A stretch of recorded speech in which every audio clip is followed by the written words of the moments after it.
இன்றைக்கி நம்ம சேனலில் ஒரு சூப்பரான சினிமா நியூஸ் ஒன்று தான் பார்க்க போகிறோம். 15 வருட காதல் கதை கீர்த்தி சுரேஷோடது இப்போ எல்லா இடத்துலையும் பேசப்பட்டு கொண்டு இருக்கிறது இல்லையா? இது போலவே இதற்கு முந்தி ஒரு க்யூட் லவ் ஸ்டோரி ஒன்று இருந்திருக்கு. அது நம்மள எத்தனை பேருக்கு தெரியும்? அந்த லவ் ஸ்டோரி பற்றி தான் இன்றைக்கி நான் உங்கள்கிட்ட சொல்ல போகிறேன். அந்த கல்யாணத்தில் முடிஞ்சு இப்போது அவங்களும் சக்ஸஸாக வாழ்ந்துட்டு இருக்காங்க. வாங்க அந்த ஸ்டோரி என்னன்னு சொல்லிட்டு நம்ம பார்க்கலாம். அது வேறு யாரும் இல்லைங்க, நம்ம ஜீவா தான். இவரோட லவ்வும் 13 வருட ஆழமான காதல். பிரபல தயாரிப்பாளர் ஆர்பி சௌத்ரியின் கடைசி மகன்தான் ஜீவா. சேரன் பாண்டியன் படத்தின் மூலமாக குழந்தை நட்சத்திரமாக இவர் அறிமுகமானார். அதன் பிறகு தன் தந்தையோட 50வது படமான ஆசை ஆசையாய் படத்தின் மூலம் தமிழ் சினிமாவின் ஹீரோவாக என்ட்ரி கொடுத்தார். அவரோட முதல் படம் வசூல் ரீதியாகவும் விமர்சன ரீதியாகவும் கலவையான விமர்சனங்களையே பெற்றுத்தந்தது. அடுத்து இவரோட படம் தித்திக்குதே. அதன் பிறகு அமீர் இயக்கத்தில் வெளியான ராம்ங்கிற படத்தில் ஜீவா நடிச்சிருந்தார். இந்த படம் அவர் கரியரில் ஒரு பிரேக் த்ரூவாக அவருக்கு அமைஞ்சது. சூப்பர் படமாக அமைஞ்சது. இந்த படத்திற்கு விமர்சன ரீதியாக நல்ல வரவேற்பும் கிடைச்சது. இந்த திரைப்படம் கோவாவில் நடந்த சர்வதேச திரைப்பட விழாவில் திரையிடப்பட்டது. அதன் பிறகு சைப்ரஸ் சர்வதேச திரைப்பட விழாவில் அவர் சிறந்த நடிகருக்கான விருதை வென்றார்.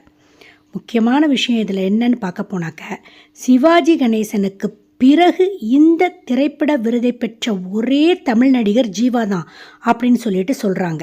அதற்கு பிறகு இவர் டிஷ்யூம், கற்றது தமிழ், சிவா மனசில் சக்தி, கோ, நண்பன், முகமூடி, நீதானே என் பொன் வசந்தம் போன்ற பல வெற்றி படங்களுக்கு சொந்தக்காரராக இருந்தார்.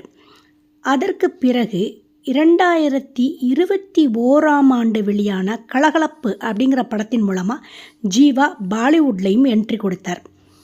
அதன் பிறகு இவர் கரியரில் அப் டவுன் இருந்தால் கூடி ஓரளவு நல்லா தான் இருந்துகிட்ருக்கார். இப்போ இவரோட காதல் கதைக்கு நம்ம போகலாம். தனது 10வது வயசுலேயே முதல் முறையாக இவர் சுப்ரியா அப்படிங்கிற ஒரு பெண்ணை பார்த்துருக்கிறார். 2 பேரும் ஒரே ஸ்கூலில் தான் படிச்சிருக்காங்க. சின்ன வயசுலேருந்து ஃப்ரெண்ட்ஸாகவே இருந்திருக்காங்க. கிட்டத்தட்ட 13 ஆண்டுகள் நண்பர்களாக இருந்திருக்காங்க. அதையும் மீறி, நட்பையும் மீறி 2 பேருக்கு இடையிலேயும் ஒரு ஈர்ப்பு இருந்திருக்கு. ஜீவா தான் சுப்ரியா கிட்ட தன்னோட ஃபர்ஸ்ட் லவ்வை சொல்லியிருக்காரு. அதன் பிறகு சுப்ரியாவுக்கும் ஜீவா மேலே காதல் இருந்ததால் அவங்களும் ஓகே சொல்லிட்டாங்க. பள்ளி படிப்பு முடிஞ்சதும் ஜீவா கிராஃபிக் டிசைனிங் படிச்சுட்டு சினிமாவில் என்ட்ரி பண்ணிட்டார். சுப்ரியாவும் MBA முடிச்சுட்டு இன்டீரியர் டிசைனிங் படிச்சிருக்காரு. 7 வருடமாக காதலிச்சிருக்காங்க. அதற்கு பிறகு தங்களோட லவ்வை வீட்டில் போய் சொல்லியிருக்காங்க. அப்புறம் குடும்பத்தினரோட ஆசையோட இவங்க திருமணத்துக்கு சம்மதம் வாங்கியிருக்காங்க. இரு வீட்டாரோட சம்மதத்தோட 2007ஆம் ஆண்டு இந்த ஜோடி திருமணம் செய்து கொண்டனர்.